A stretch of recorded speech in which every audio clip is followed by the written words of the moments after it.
Chandasi yasya karnani yastam veda savedave ataschodvam prasatastasya sakha guna pravirda vishaya pravala adascha mulani anusantatani karmanubandhini manushaloke narupamasye patatopalapyate nanto nachadir nacha sampratishta Ashvattamenam suvirudamulam asangasastrena dridena chitva tata padam tat parimargitapyam yasmin gadana nivatanti bhuya tameva chadyam purusham prapadye yatta pravritti prasita purani Nirmana moha jita sanga dosha adhyatma nitya vinivreta kama dvandve vimukta sukha dukha samye kachanta mudha padamavyayam tat. Okay, so we will go by five verses every week so that you can learn slowly how to chant this chapter. So we have been chanting chapter 12, the last, cannot hear. Can you hear me now? So we've been chanting chapter 12 the last few months, but now since we are starting on chapter 15, so we learn how to chant the chapter 15. Okay, so now we are in the final 6 chapters of the Gita, the final section, which starts from chapters 13 to 18. And this section, the third and final section, is known as the Jnana Yoga portion of the Gita. Jnana Yoga is knowledge of the self, which is to be learned from a qualified guru, and the culmination of this Jnana Yoga path is moksha or ultimate liberation. So we all have to eventually come to Jnana Yoga. That's why you can see that the first 6 chapters, that this whole creation, there are only 2 aspects. One is called Prakriti, or in simple terms, it's called matter. And there were many names given to Prakriti. There are many technical names like Kshetra, and the other was, the second component of this creation is called as Purusha. So one is Prakriti, matter, the other is Purusha or consciousness. And this consciousness also was given another name in chapter 13. It was called as Kshetrajna. Okay? So everything in this creation, when we say everything in this creation, means what? Both moving and non-moving. So even rocks, stones, what you call non-moving things also fall under Prakriti and Purusha. Everything is Prakriti and Purusha. And we can refer back to chapter 13, verse 26. So if you go back to chapter 13, verse 26, that is on page 251, right? So chapter 13, verse 26, page 251. Whatever being is born, moving or unmoving, know it to be from the union of Kshetra and Kshetrajna. In short, it's a union between matter and consciousness. So we must understand very clearly that it is not only moving things that have consciousness, but non-moving things also have consciousness in them. Okay. Then Sri Krishna concluded in chapter 13, verse 34. Okay, the last verse of chapter 13. After giving this knowledge about matter and consciousness, he concluded in verse 34 by saying, those who perceive with the eye of wisdom this distinction between matter and consciousness and the liberation of being from matter, they go to Supreme. So that means How do we attain moksha? It's very critical that we have this knowledge, understand what is matter, what is consciousness, and then we have to identify which one are we. Are we matter or are we consciousness? So ultimately, we come to the understanding that we are not this temporary matter, but we are the eternal consciousness also. Okay. So now the question is, what is it? What is it that holds us back, or why are we not able to transcend this knowledge? And then we came to chapter 14 to understand that it is because of these three gunas: sattvic gunas, rajasic gunas, and tamasic gunas. These three gunas are the ones that bind us to this creation. So sattvic, rajasic, and tamasic gunas are our personality. They are in every one of us. So if we have tamasic personality overpowering us, at any given time, one of the three gunas will overpower our personality. So if we have very predominant tamasic gunas, we will be lazy, we will be lethargic, we will be procrastinating, and we will be ignorant. So that is one aspect that holds back our evolution, our spiritual evolution. If we are driven by rajasic gunas, then we always tend to do selfish, greedy actions, only thinking about ourselves. So the most important is for us to have sattvic gunas. Sattvic gunas are pure and they lead us to the path of spirituality. So it depends on us what type of actions we do. Because don't forget, although the gunas influence our actions, but because human beings have been given the capacity of free will, of choice, we can decide how to make a change in our lives. We have that capacity, we have that power in us. So we have to decide how to move from tamasic to rajasic to sattvic also. Okay. So now, understanding this whole gunas we went through in chapter 14, Krishna said in chapter 14, verse 27, that how should we start to transcend these gunas? So in chapter 14, verse 27, he gave us the key that, chapter 14,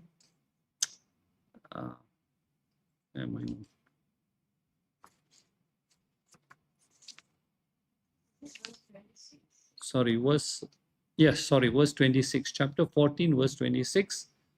One who serves me with unswerving devotion, he crosses beyond the gunas and he becomes fit for realizing Brahman.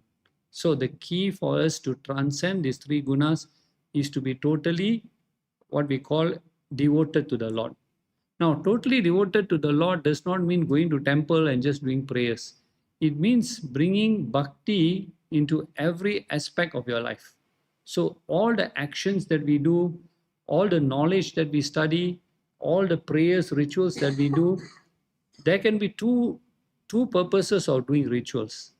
See, one, we do rituals to get back some worldly things, isn't it? We do seva, but our intention is to get rewards from Bhagwan. Or we do dhanam, charity, but to get rewards from Bhagwan. You can do that. But what he's telling us here is bhakti to the Lord. That means everything we do, we dedicate it to the Lord. Then we don't accumulate any new karmas. And we will free ourselves from this cycle of birth and death. So when we talk about devotion, we have to be very clear that it involves bringing devotion of the Lord through every aspect of our lives. So now we come to the chapter 15. Okay.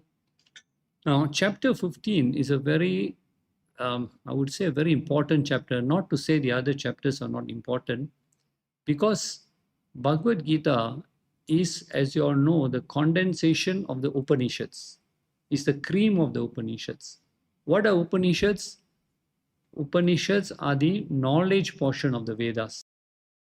The Vedas contain two sections. One is called Karma Kanda, which we are going to discuss soon, that talk about rituals, prayers, and our duties to the world. That is Karma Kanda. But The other section of the Vedas is called Jnana Kanda. Jnana Kanda means knowledge of the Supreme Consciousness, how to unite with that Supreme Consciousness. So Gita is the essence of these Upanishads. Jnana Kanda and Upanishads are one and the same. So Gita is the essence of Upanishads. And what is the cream of the whole Gita is this chapter 15, because it directly relates to many things in the Upanishads. So studying chapter 15 is like studying the Upanishads. Now, what is the title of chapter 15? So we come now to the title of chapter 15. It is called Purushottama Yoga Namaha. Purushottama. The word Purushottama contains two words. Purusha means being. You are Purusha, I am Purusha, we are all Purushas. But here he's saying Purusha Uttama, the Supreme Being. So there can only be one Supreme Being. Who is the Supreme Being? It is the Supreme Lord Himself, the Supreme Consciousness. So this chapter is a chapter which will teach us how to unite with that Supreme Consciousness, how to rise above the three gunas and merge with that Supreme Consciousness. So that is Purushottama Yoga. Yoga means to unite, union. Okay. And another important point about this chapter is why I say it's so closely related to the Upanishads. Because Upanishads concentrate on three things, three aspects they give us knowledge on. One is Jiva. Jiva means the individual soul. So I must know what is the nature of this individual soul, Jiva. The second is knowledge of Jagat. Jagat means the world that we have to interact with, okay, the world of objects and people. So I must also have knowledge of Jagat. And the third is I must have knowledge of Brahman, the Supreme Consciousness, who I want to unite with. So what do the Upanishads talk about? Jiva, Jagat, and Brahman. And the same thing Krishna is going to speak about here also. Now, how does he describe this relationship? Very interesting. Allegory is used. Very interesting. How does he describe this relationship between Jiva, Jagat, and Brahman? Krishna brings in the example of a tree. It's not any ordinary tree. It is called the Ashvattha tree. What is so special about this Ashvattha tree?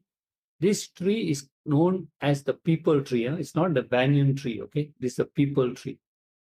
In chapter 10, Krishna had said, chapter 10, he gave 70 over glories of his manifestations in this world.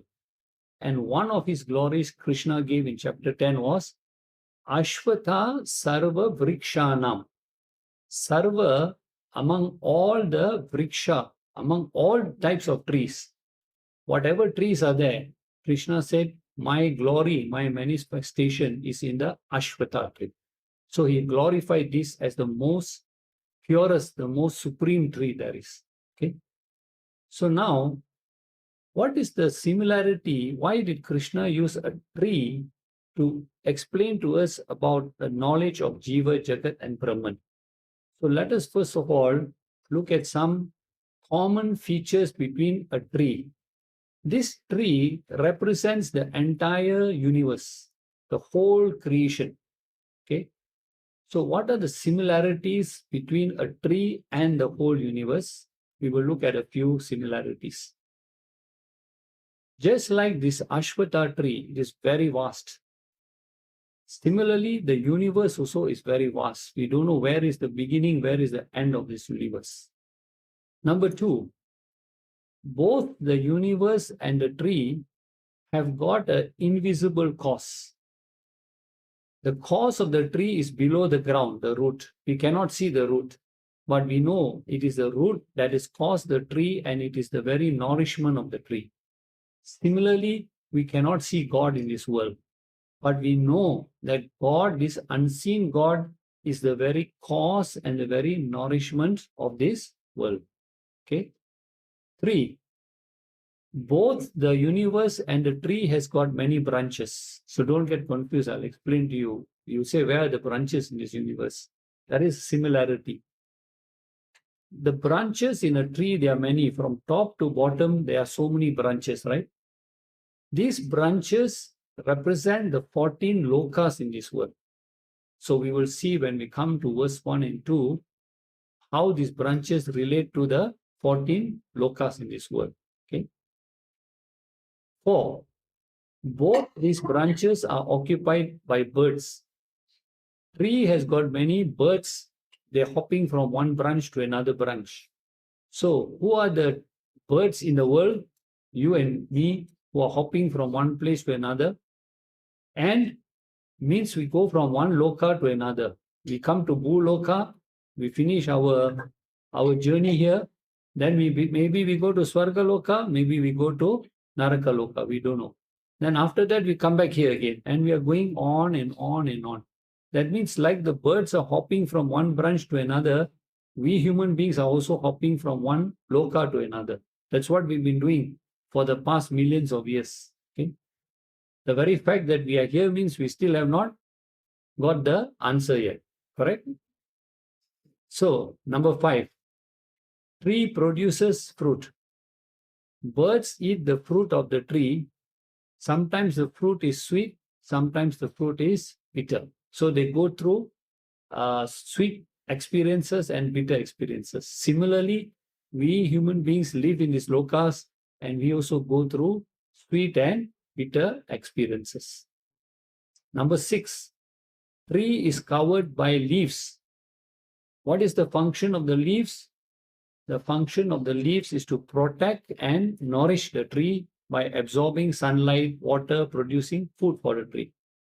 So we will also look at here, the leaves of a tree are mentioned and how they connect to this creation. So we will look at that later when we come to verse 1. So now, the 7th point. When you look at the tree, is it the cause or the effect? Remember, we always ask, the tree came first or the seed came first? So is the tree the cause or the effect? Which one is it? Which came first, the seed or the tree? Huh? Nobody knows. That's like the chicken and egg. Yeah, that's like chicken and egg. So similarly, we say we don't know what is the cause of the world. People ask, God came or the world came? World came first or the God came first?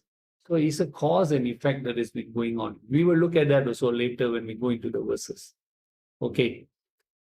The final point here is that even though every tree seems impermanent, when one tree dies, what happens? It produces seeds and another tree grows again. So the same thing about this world. When this world goes into dissolution, it actually never dies. It produces a seed which creates the next cycle of creation again. So you can see there are a lot of similarities between a tree and this whole creation. Now, with that understanding, let us go into verse number 1. Okay. Now, when we read these verses, we must not jump to literal meanings. This is the problem. There is a lot of hidden, deep, allegorical meanings here. So we will decipher one by one all these verses. Okay, first of all, the Lord speaks. Now, the interesting thing is, the first verse starts with Sri Bhagavan Uvacha. Uvacha means the Lord says. Now, the question we have to ask ourselves is, does the Lord need to speak to us to transmit knowledge? Are there no other means to transmit knowledge? For example, if the Lord has that kind of power, he can transmit knowledge to a devotee by just mentally looking at him, and he can also transmit knowledge. He can also look into the eyes of the devotee and also transfer the knowledge. Or he can even tap a devotee and give him total blessings of the knowledge. Can or cannot? Can, right? But here, important point to note, Sri Bhagavan Uvacha, he decides to speak this knowledge. Why speak? Speak because then people can hear, not only Arjuna, but others can hear and more people can benefit. Because if he only transmits knowledge to one person, only one person benefits. So for the welfare of the entire creation, the Lord has decided to transmit this knowledge by speaking to Arjuna. And by that, we are fortunate because this dialogue has been captured and for us also to understand it. Okay. So in the Kurukshetra, only Arjuna is a listener. No. All the others are listening. See, how many people were listening to Sanjaya. Sanjaya was listening, some more? Huh? Dhritarashtra was listening, some more? He was not listening, but he was listening to Sanjaya. Through Sanjaya, but he was listening what is happening, the dialogue. You know? Yeah. So Arjuna is there, Sanjaya is there, Dhritarashtra is there, some more? Hanuman was on the flag of Arjuna, some more? Ganesha, some more? Vedvyasa. So there were a number of people who were actually listening to this dialogue and it was being recorded down, right, by Ganesha. Okay, so now the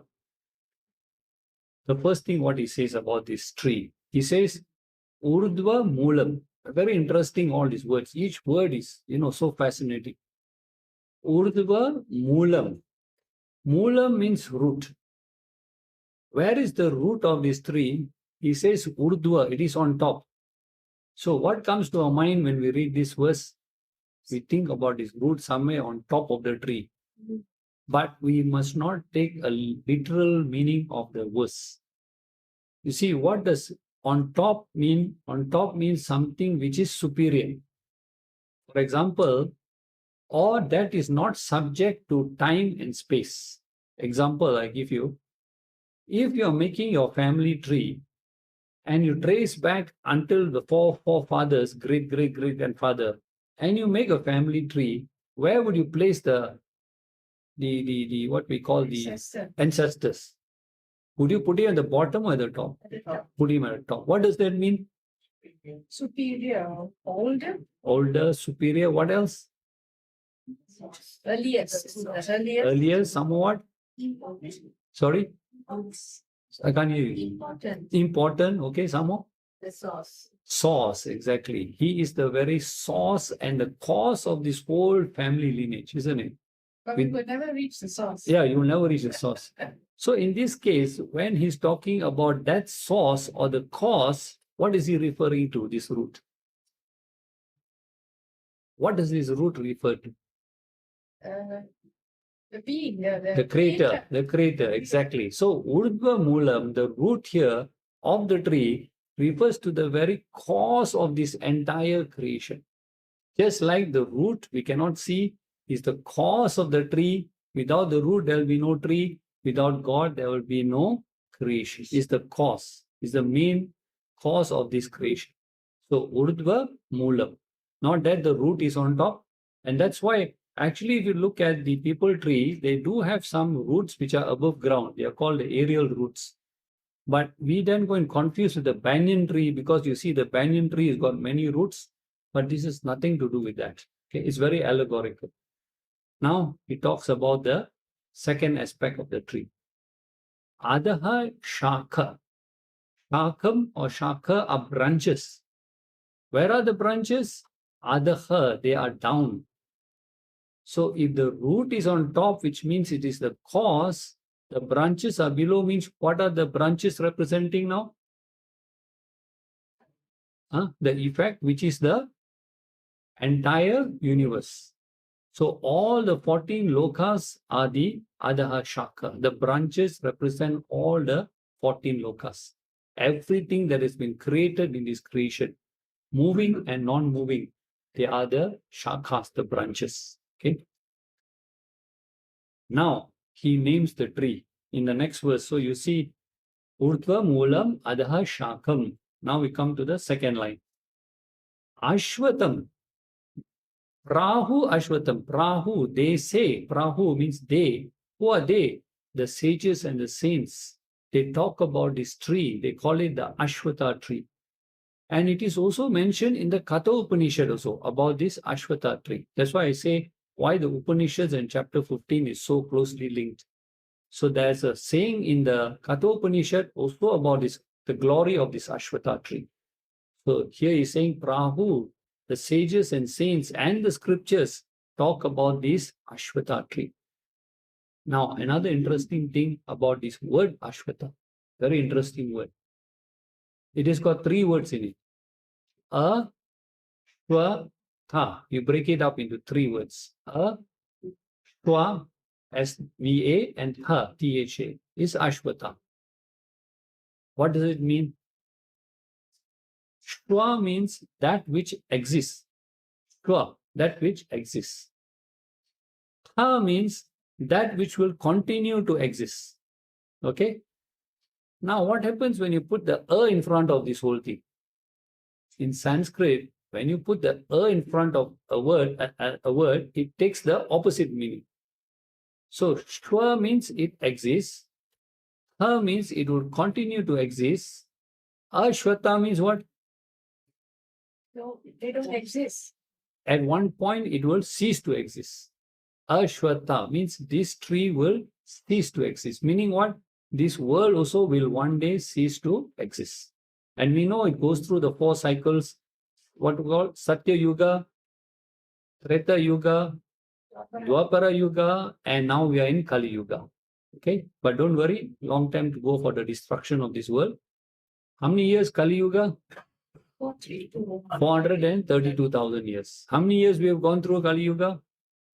6. About 2,000 plus years. 2000. Yeah. So don't worry, long way to go. This is after the battle of the Mahabharata, what we call Dwapara Yuga finished, and then Kali Yuga started. So 400,000 years. So don't worry, relax, no problem. So now Ashvattha tree means that which will cease to exist at some point. Okay, that is the meaning of Ashvattha. Okay, now comes the interesting part. Prahur Ashvattha, about this tree, they also say it is avyayam, it is imperishable. Now you see the contradiction here. You say Ashvattha, you say cease to exist. Suddenly you say this tree is now avyayam, it is imperishable. How can it cease to exist and be imperishable at the same time? Contradiction. But it's not a contradiction. What it means is that when the seed dies, a tree dies, it gives birth to a seed. And this seed will give birth to another tree. So although the tree will come to an end, technically it will never end because the seed will give birth to another tree. What does it mean in our context? When this world comes to an end of the 4 cycles it goes through, it does not get destroyed, it goes into a state of unmanifestation. It goes back into seed form. Why does it go into seed form? It waits. Why does it go into seed form? Why doesn't it totally get destroyed? because there's another cycle. Yeah, why is there another cycle? We know there's another cycle, but why is there another cycle? As long as karmas exist, as long as vasanas exist, we have to go back into seed form, wait for the next cycle to start, and then because of our karmas, because of vasanas, we are given another type of body, another type of environment, and we start all over again.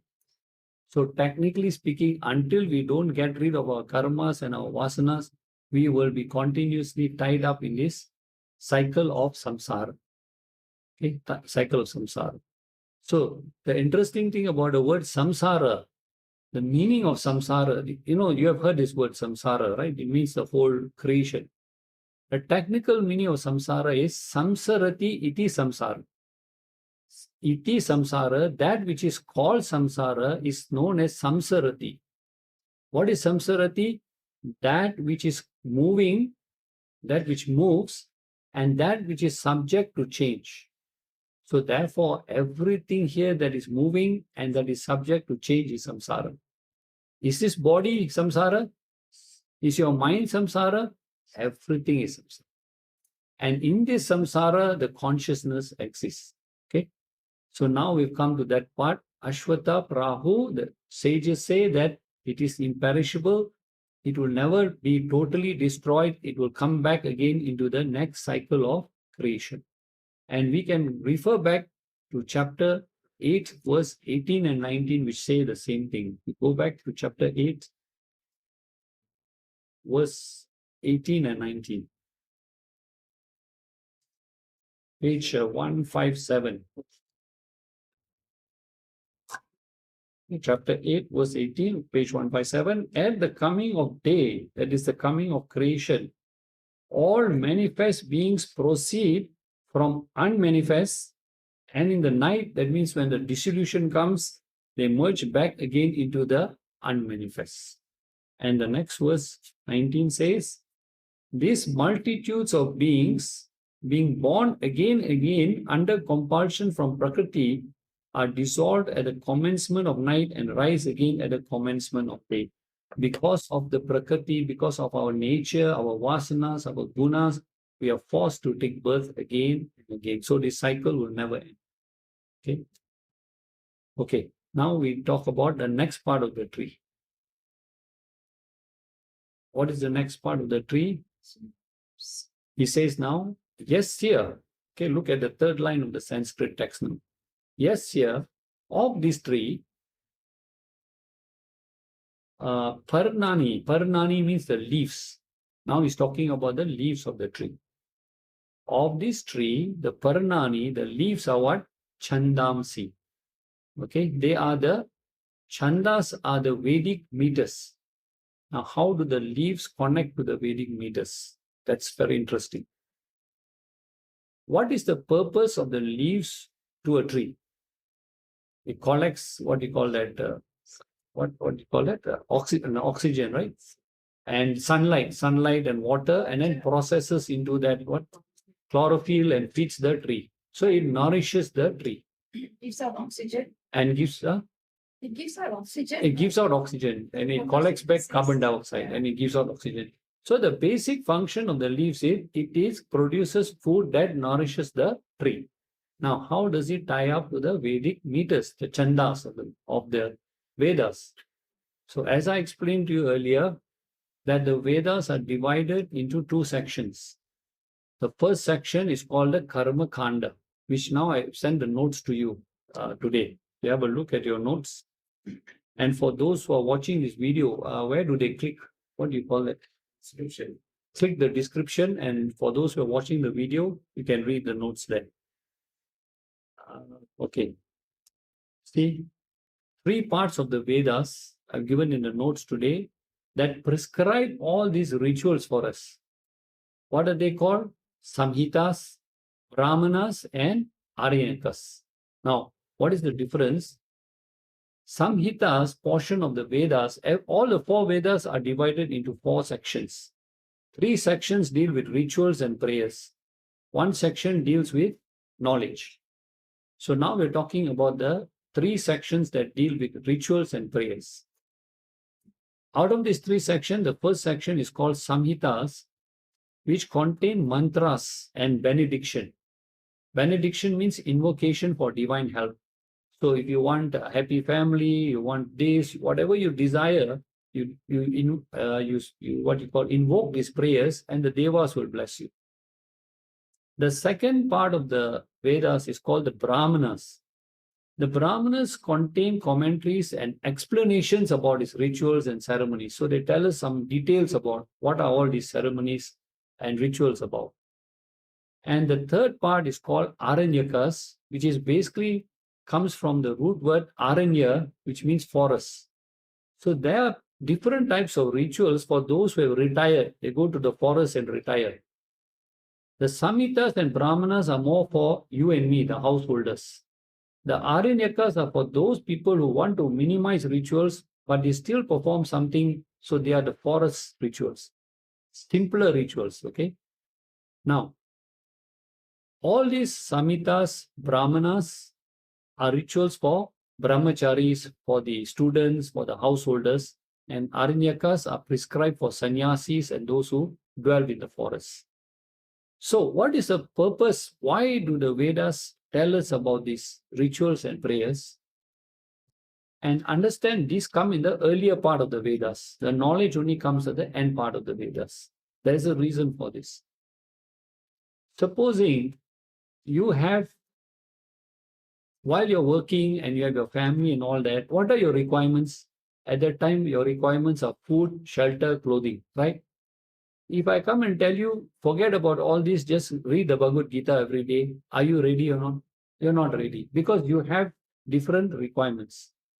So the Vedas understood this. They said, first of all, let us give you the nourishment. What do you want? Happy family, happy married life, good children, this, that, all the worldly things you want. So perform these rituals. Give dhanam, give charity, do seva, do all this, pray to God, and you will be blessed with all these, what they call, things that will nourish your life. Okay?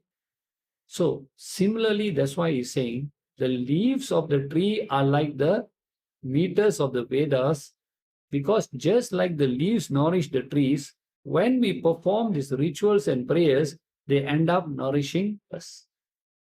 So that's why the leaves are compared to the Vedic mantras of the prayers and the rituals. Is that clear? You understand that? Yeah. Okay, it has nothing to do with knowledge. Huh? It is only to nourish us with all kinds of worldly benefits. And even if you want to go to Swarga Loka, also there are prayers you can perform also to go to Swarga Loka. So everything is there. But what is the problem with all this? Huh? All are temporary. Whatever you perform, rituals, prayers for worldly returns are all temporary. This is something we have to understand. They are there initially to nourish us, but eventually we have to learn to transcend this also. Okay. So the leaves are the meters of the Vedas.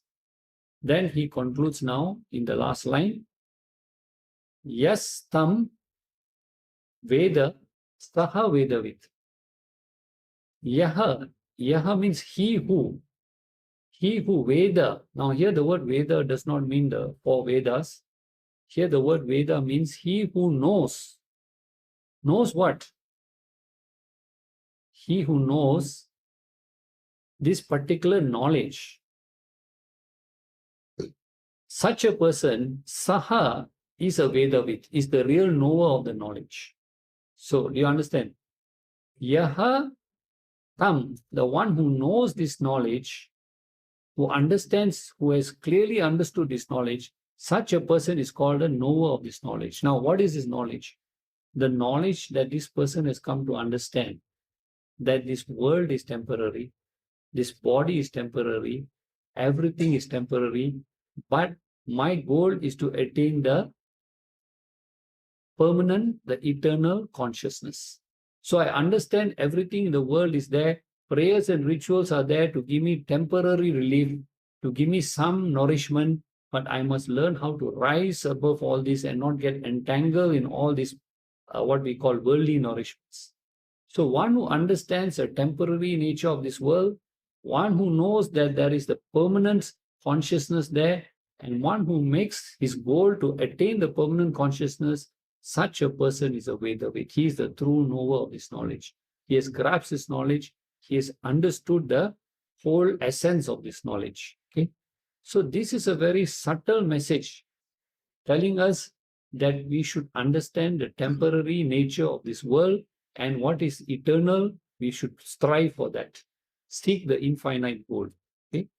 And that's why we eventually have to come to Jnana Kanda, the knowledge. We have to get out of Karma Kanda and come to Jnana Kanda also. Okay? So this is the Vedavid, the one who knows. Now we go on to the next verse, verse number 2. So what? Yes. The Samhitas and Brahmanas and Aranyakas, are they under Karma Kanda? Yes, all three belong to Karma Kanda. Only the Upanishads belong to Jnana Kanda. Okay. Now you can see one verse, so much of understanding. So again, don't take that as a literal meaning. There's a lot of what you call deep meaning in all these verses. Now in verse number 2, he carries on to describe more about this tree. Again, keep in mind the tree represents the whole creation. Okay. So now he talks about, okay, he says Tasya. Now he talks again more about the branches of the tree. Tasya, of this tree, the Sakha, the branches. Where are the branches? He said they are Prashrata. Prashrata means they are spread all over the tree. Where? In two directions. Adaha, some of the branches are down, and at the same time, urdhvam, some of the branches are on top. So we know the tree, the branches are from top to bottom, all over the tree they are spread. That is differentiating now. There are some branches on the top, some branches which are below. So what does that? Now what do the branches represent? What do the branches represent? Lokas. All the 14 lokas. So now you can easily infer when we talk about the branches which are on top, which lokas are they referring to? The branches on top? Not the Patala Loka. Definitely not the Patal Loka. It is referring to the Swarga Loka. And how many Swarga Lokas are there? Including six. Six Swarga Lokas. What are the Swarga Lokas? Bhuva, Swaha, Maha, Jana, Tapa, Satya. Okay, six. So the upper branches represent these six Swarga Lokas. Why six Swarga Lokas? Why so many Swarga Lokas? Why do we need so many Swarga Lokas? Different levels of attainment. Enjoyments. Different level, the more greater deeds you did, the more purer deeds you did, the more higher you go, the more greater the enjoyment. Okay, first level, maybe you have only 50 TV channels. You go higher, you get 100 TV channels, 24-hour shopping centers. So a lot of enjoyments there. Then we talk about the lower branches represent what? The Patal Lokas, the hellish worlds, the worlds of hell. How many hellish worlds? 7. What are they? You don't have to know because you won't go there, don't worry. Atala, Vitala, Sutala, Rasatala, Talatala, Mahatala, Patala. So there's your 7 Naraka Lokas. And in between this is where we are now, Bhuloka. Okay. So upward branches represent the Swarga Lokas, lower branches represent the Naraka Lokas, and the middle is the Bhuloka. Okay. So again, we have to understand that depending on our karmas, where we will go, either up or down or stay here. Okay. So it depends on the actions that you perform. Now he comes to another aspect of the tree. Now here he talks about the what we call the pravala. The word pravala here means twigs. Now if you look at the branch of a tree, you will see that there are twigs, right, on a branch. What is on the twig here? What is on the twig of a branch? Leaves, some leaves. Either a leaf or a flower or a fruit, right? So the twig contains the flower or the fruit. Now, what is he equating now the twig with? He says the twig is like the gunas. So what he means here, we have to understand this very carefully. The gunas drive our actions, right? Whatever actions we perform driven by which guna will result in a fruit. And the fruit will then, what will it do to us? It will bring us back for another cycle of birth and death. So, gunas drive the karma. Karma give us karma phalam. Karma phalam will give us another birth, another life. Again, more gunas, and you go on and on and on. So he's saying, just like the twigs are like sense objects. Now, what are sense objects? See, we have 5 senses: eyes, ears, nose, tongue, skin. Each sense has got a sense object. Eyes can sense form. Okay, ears cannot see form. Only eyes can see form. Ears can sense sound. So every sense has got its sense object. Skin can only experience touch. So whenever we have an interaction, when our senses interact with the world, there is always a result. It depends on the gunas. With what type of gunas your eyes are seeing something, there's an interaction and that forms a karma phala. So very important first to know what are the gunas, because that will result in the karma phalam. They drive our actions. So if you have rajasic gunas, all your senses will be directed to selfish actions, and you will get back all the karma phalam of that selfishness also. Now, what it does is, now just think, when the guna drives your action, the action results in a karma phalam. What happens to the guna? Does it get weaker or stronger? Stronger. It gets stronger. So that is what he's saying. They are strengthened, they are nourished by actions. We keep on doing actions backed by the guna, that guna will get stronger. If you do more actions driven by sattva, your sattvic gunas will get stronger. So the more spiritual things you do, the more your sattvic gunas get stronger. Okay. So he likens the twigs with the gunas. Okay. Now, then he comes to the next part of the tree. Now, in the next line, he says, Mulani. Now he talks about the roots. Now, here he's not talking about now the main root, that is the source of this whole creation. He's talking about all the secondary roots now. What do the secondary roots do? He says, Mulani, these roots, Anusamtatani, they spread. Where do they go? Adahar, downwards. So what are these roots? These are the roots that hold the tree firmly to the ground. They bind the tree firmly to the ground. So what is he likening these roots to? He says they are like our karmas. Our karmas bind us to subsequent births, just like the roots of a tree bind the tree down to the ground. Your karmas that you do, if you are not careful, if you do with the wrong intentions, whatever actions you do, they will bind you back with subsequent births.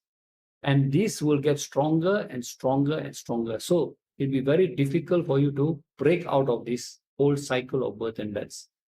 So the more rajasic gunas you have, the more rajasic karmas you do, they bring you back for more and more subsequent births. So the roots here is mentioning are the secondary roots that bind the tree down. In the same way, he says, our actions also bind us. And where do they bind us? That is the most interesting part. Manushya Loke. They bind us back to the world of human beings. Now, this is very important to understand, because whatever actions that you perform in Swarga Loka, they will not produce any results. All the good things you can go and do in Swarga Loka, you won't get any more punyam. Even if you do bad things in Swarga Loka, you won't get any papam. Swarga Loka is known as Bhoga Bhumi. You can only go and exhaust your karmas. You cannot earn new karmas. Same also for the Patal Lokas. They are also called Bhoga Bhumi. You can only go and exhaust your papam. If you do more bad things in Naraka Loka, you won't get more punishment. Okay? But Earth, Bhuloka, is called Karma Bhumi. Every action you do, there is a reaction. So we have to be very careful that whatever we come back to this Karma Bhumi, we have to be very careful about our actions. Now, how do I break this chain? That is most important. What I want to know is now, since my actions bind me to this world, how do I break this chain? So that is what he's going to tell us in verses 3, 4, and 5. He's going to give us 4 sadhanas. I sent you the notes today also for that. 4 sadhanas for us to practice how to cut our bondage with this world and get out of this cycle of birth and death also. Okay.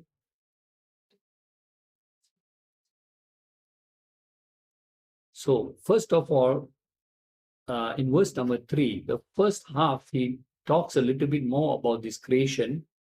Then in the second half of verse 3, he starts talking about the first sadhana. And then in verses 4 and 5, he'll tell us about the other 3 sadhanas also. So total 4 sadhanas. Okay. So now he talks about the trees in the first half of verse number 3. He says, Asya Rupam.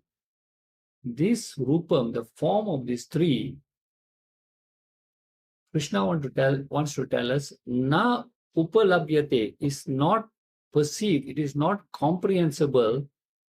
You see, when we talk about this creation of this world, what happens? People start to analyze, how many years, millions years ago the world came, when will the world end, how did the world came into creation? We start asking all these questions. First question we must ask ourselves, are all these relevant to our path to moksha? Will this give us moksha? If I try to analyze the whole creation of this world, in fact, if you realize, when we went to school, we were told how many planets are there in the solar system. Now, do you know they say how many planets in the solar system? Remove which is Pluto. Yeah. They've removed Pluto from the solar system. And then recently they discovered some life in one faraway, planet somewhere. Every time they're telling us different things. The galaxy is 50 million years old, 100 million years old. Nobody really knows when is the origin of this whole creation. So what Krishna is trying to tell us here, we should not waste too much time analyzing all these things, when the creation came about, how it came about, when is it going to end, and all this, because it is not going to help you to break out of this cycle. You see, the creation is going to go on. You cannot stop the creation. What can you do? Can you stop the creation? The creation is going to go on. Creation, dissolution is going to go on. What do you want to do now? You have to ask yourself. What is your objective? Get out of it. To get out of this, isn't it? You want to get out of the cycle of birth and death. So we need to know the secret how to get out of this cycle of birth and death. So that's why now he's going to tell us that this creation, don't waste time trying to analyze it, because he says there, na antaha, there is no end to this creation. Nobody knows when this creation will come to an end. Na adi, you cannot even guess when is the beginning of this creation. So if you do not know when is the beginning, you do not know when is the end. He says, therefore, how can you know sampratishta? How can you know which is the middle part of this creation? So that's why if I draw a straight line for you, you can know when the creation started, you can know when the creation ends, and you know which is the middle part of the creation. But in our scriptures, the creation is depicted as a circle. So in a circle, you don't know where is the starting point, you don't know where is the ending point, you don't know even where is the center point of the circle. So he says, na anta, na adi, na cha sampratishta. You cannot understand this at all. It's just like what I asked the question earlier. Did the tree come first or the seed come first? Okay? So what is most important for us is how to break out of this cycle of birth of this creation. So now he tells us the secret now, starting from the second half of verse number 3. He gives us the first sadhana. Again, it is all very allegorical. Huh? We got to not take the direct meaning of this verse. Chitva, you have to uproot. Enam ashvatam, this ashvatam tree, you have to uproot it. How do you kill a tree? Do you chop the tree? How's the quickest way to kill the tree? Chop it or then You chop the roots. Yeah. You chop the roots, right? You want to kill the whole tree, what you do? You chop. So, suviruda moolam, the roots which are firmly fixed on the ground, he says you chop the roots out. So what do we chop out now? How do we chop out these roots? He says, asanga shastrena. Shastra means is a weapon. Asanga means weapon of detachment. So now comes the first sadhana, which I sent you the notes. What is the first sadhana then? Vairagya. Vairagya. Vairagya is detachment. Now, many people don't understand detachment. They think detachment means I give up my money, give up my home, give up my bank balance, everything, my family, all I give up, go and sit in the forest. Is that detachment? If anybody wants to give up your money, bank balance, all, I can tell you where to send it to. No problem. So that is not real detachment, because I can detach physically from everything, go to the forest, but where is your mind? The mind is on everything that you left behind. So the thing is, we can live with everything. They are not telling you to give up everything, but don't be dependent on them for your happiness. Don't look for permanent happiness in the world when the world itself is impermanent. So, if there is a change in the situation, in anything in your external environment, it should not affect you. That is called true detachment. So, if you look at the lives of saints and sages, you see, one day they can be going to a palace, they will meet the king. The king will give them a nice room to sleep in, give them good food to eat. And 2, 3 days later, they leave the palace, they can go into the forest and sleep on the ground also. And they don't have, maybe they can survive on fruits and berries and all that. So, same way, when we have everything, we become very dependent on all this, our power, our position. How do you know if you're attached to anything? How do you know if you're attached to anything? What is the best test to know? How to know if I'm attached to anything? We always say, no, I got no problem. If I don't have this, also I'm okay. But how do you know if you're attached to anything? Huh? When you know you have it, but how do you know you're not attached to it?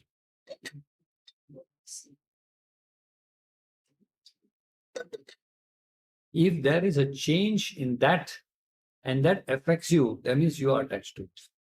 For example, if I'm attached to a power, to my position, and somebody challenges me, I get disturbed that this person is challenging me from my position. I get disturbed, which means what? I am attached to it. And if I lose that power or position and I get disturbed, that means I was attached. So this is what we have to be careful. Not that you cannot have anything, but you must not be dependent. And here is telling us, use dridena, a sharp axe of detachment. You must do it with commitment. So what do you mean by commitment? Not that I will try, I will try. If I don't succeed in this birth, I'll come back next birth again. That's why Hindus, we got reincarnation, so no problem. We have to take a firm vow, a firm commitment. See, just like if you are sitting in a train and after 2 or 3 stops, you realize that you are sitting in the wrong train, you're going the wrong direction. Would you wait until you reach the last stop and then get down and change the tracks? Isn't it? Just ask yourself, if I was sitting in a train and after 3 stops, I realize I'm in the wrong train going the wrong direction, what do? I get down immediately, right? I correct myself and get back on the right train. So similarly, if we know we are doing the wrong things, the correction should come immediately, not wait until I retire, until I'm old, until I got no responsibility, then I will look into my spiritual life. It doesn't work that way. Because the thing is, can you make appointment with people? Can you make appointments in your day? Can or can? Can, right? Can you change the appointment? Yes. Can you modify or cancel the appointment? But there's one appointment you cannot make and you cannot modify. That one is not in your control. So when we don't know when the end of life is coming, but we know we are on the wrong track. So here is take a firm vow to detach. That means don't be dependent on all these external things. Don't go on pursuing all these sensual and material pleasures and all that. Now, the question is, that's why Adi Shankaracharya, when he composed Bhaja Govindam, he gave it another name. There's another name for Bhaja Govindam. It's called Moha Mudgara. Moha means delusion. So what is the delusion we've all been living so far in our lives? From birth itself, we've been told chase wealth, chase money, chase power, chase position. All this will give you complete happiness. So that is the moha, the delusion we've been living in. We think the purpose of human life is to come here and accumulate and enjoy life. So what Shankara wrote, moha, is to get out of this delusion. Mudgara means hammer of delusion. He's trying to hammer into us that we have to wake up to a higher reality. There is a higher purpose in this life. So Bhaja Govindam is the destroyer of delusion also. So Lord is saying, with tremendous willpower, use your discrimination and cut attachment, meaning do not be dependent on this world. Now, it does not mean that you should hate or run away from this world, but don't be dependent on it. Okay? So, how do we go about? Generally, there are steps for us to start this journey. The first step is when somebody says, there is only this world, there is no God. God is not important. I want to chase the world. I want power, I want money, I want possession. But when problems come in life, what do? Pray to God. We turn our direction to God. So then comes the second step. When problems come, the next step is we seek God. Okay? We pray to God, we surrender to God. But what are we seeking actually when we pray to God at this stage? We want those obstacles in our life to be removed. So, is God your goal or is world your goal? You're praying that way, and Is God your goal or world your goal? If you're praying to God to remove obstacles, what is your goal? the world. The world is your goal, isn't it? God is not your goal. God is a means to your goal. That is second stage. Then we come to the third stage. When we say God is the goal, because no matter how much I pray, no matter what I get, I still become unsatisfied. So I start seeking something more permanent. Then God becomes my goal and world is the means to God. That means I use the world to serve people, to do dhanam, to do seva, and then my ultimate goal is to attain God. So that is when we come and we live a dharmic life, we attend lectures, we go to temples, we pray, etc. And then finally we come to the fourth stage when we say what? World also is not important. God alone is the ultimate. Everything is nothing but God. Right? Aham Brahma Asmi, Aham Atma Asmi.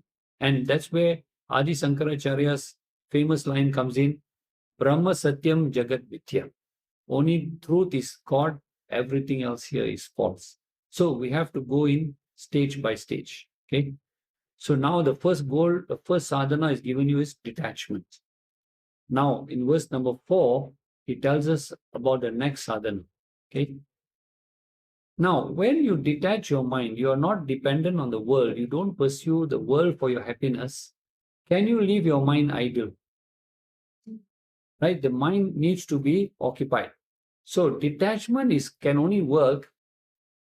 How can detachment work? If only we attach ourselves to a higher good. So the process is detached from the lower, attached to the higher. So now comes the second sadhana. Tat padam tataha parimargitavyam. Tat padam, you must now seek that highest goal, which is parimargitavyam, which must be sought after. You must turn your direction of seeking now to a higher goal, to the supreme goal, to the permanent goal now. So don't just detach and then just sit down and do nothing. Now you have to put in effort to seek that highest goal. So what is the second sadhana? It is called mumukshutvam. I've given you the notes there. Mumukshutvam means the desire for liberation, the desire to get out of this bondage. So you must seek the higher goal. Mumukshutvam. And this is one of the three things that Adi Sankaracharya mentions in his writings of Viveka Chudamani. Three things which are most difficult in life to get. The first thing is the human form, the human birth. It's very difficult. Now we've got a human birth, we must have gone through tremendous amount of challenges to get this human birth. So that is the first most difficult thing.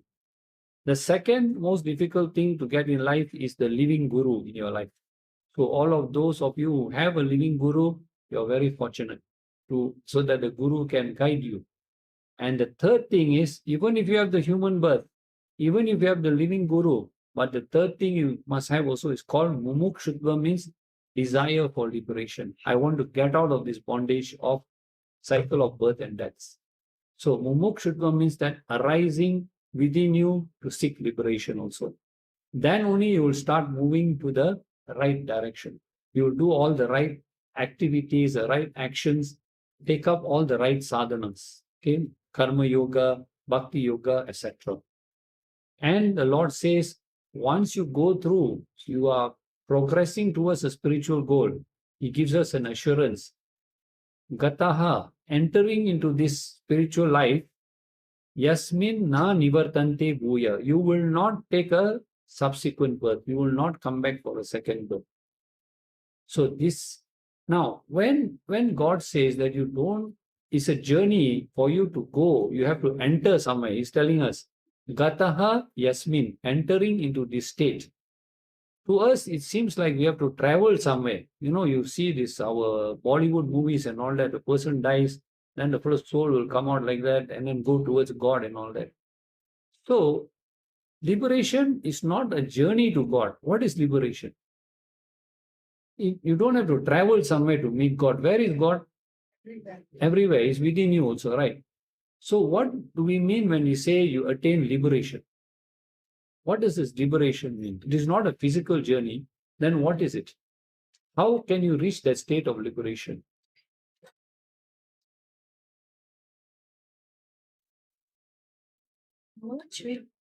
Yeah, what does that merger mean? Exactly, how do you define this merger? Merger means to drop our ignorance that we are this perishable body. The minute we drop this ignorance that we are not this perishable body, it means you've already merged with your higher self. It is this ignorance that is keeping us bound in the cycle of birth and death. The minute we come to recognize our higher consciousness, our real nature, that is called a real merger with the Supreme Being. And this is what happens to a jnani. After the fall of this body, they don't have to come back for a subsequent birth also. Okay. So, here's where we must understand this unmanifest nature. Now, when you see milk, milk is manifest or unmanifest? Manifest. Manifest. What is not manifest? Milk is manifest. What is not manifest? Huh? Ghee or butter, right? So there is ghee or butter inside the milk, but you cannot see it. You can see milk, but you cannot see that butter. How do you manifest that butter? How do you see that butter? Process. You have to process or you have to churn it, right? Then we talk about seed, you know, sesame seeds. Seed is manifest. What is not manifest? Oil. The oil inside the seed. How do you extract or see that oil? You have to crush the seed. So similarly, there's a beautiful saying by Kabir. He says, जैसे तिल में तेल है, जो चकमक में आग, तेरे साईं तुझ में है, तू जाग सके तो जाग. What is saying? Very simple. जैसे til means sesame seed. Just like in a sesame seed, tel hai, there is oil in the sesame seed. Chakmak is a flintstone. You know, you rub the two stones, you get fire. He said, just like there is fire, arg in the flintstone, in the same way, he says, your divinity is within you. Realize it if you can. You have to put effort, just like you have to put effort to crush the sesame seed, to get the oil, you have to rub the two flintstones to see the flame. He said, you have to put that effort to see that, realize that divinity. What is that effort? What is that effort that you have to put? Not crush your body, then the divinity comes out. So what is that effort? What is this crushing effort? All the sadhanas, exactly. Karma yoga, bhakti yoga, jnana yoga. These are the crushing, the efforts we have to put in sincerely. And we will then realize this supreme consciousness. And that is our reality also. So that is the second sadhana. So what was the first sadhana? Vairagya. Second sadhana? Mumukshutvam. The journey towards the spiritual path. Now comes the third sadhana. I think we'll come back next week and we will discuss that from verse number 4, right? Okay, so we end with the prayer. Vasudeva sutam devam kansa chanuramardanam devaki paramanandam krishnam vande jagadguru. Thank you.